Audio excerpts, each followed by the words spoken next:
The SMAP covers a much larger area, so it is like a wide-angle camera.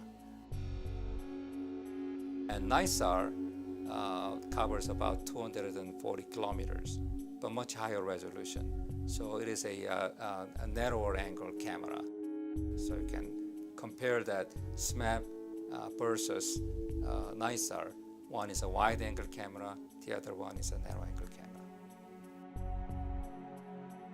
SWOT actually measures a topographic height of the water bodies. So it measures topographic height of the ocean surfaces and the lake and river. NISAR measures height changes. So we are measuring earthquakes and volcanic activities, landslide, and also glacial motions.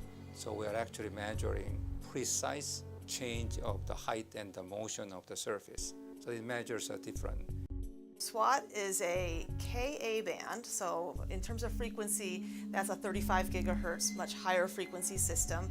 It has two antennas that are separated by a baseline, and it does essentially stereo imaging of the ground and looks at very small resolution changes in the ocean surface. They operate in different frequency. The SWOT is operating much higher frequency, order of magnitude higher frequency than the NISAR operates. So UAVSAR is an airborne system, but it actually performs the same basic science. You would look at it as a test bed for a future spaceborne mission. It's looking at surface change, it's looking at biomass and all the other science requirements, but in a much more local scale. It's airborne, so it has a higher resolution, but it covers a very narrow swath. The UAVSAR is flying on airplane, and NISAR is a satellite orbiting around the Earth.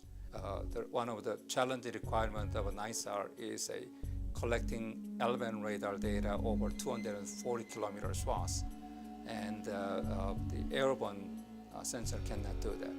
NISAR will be able to collect the radar data over entire globe, so we have global access. On the other end, the UAVSAR, which flying on airplane, can only have a local coverage. That is the main difference.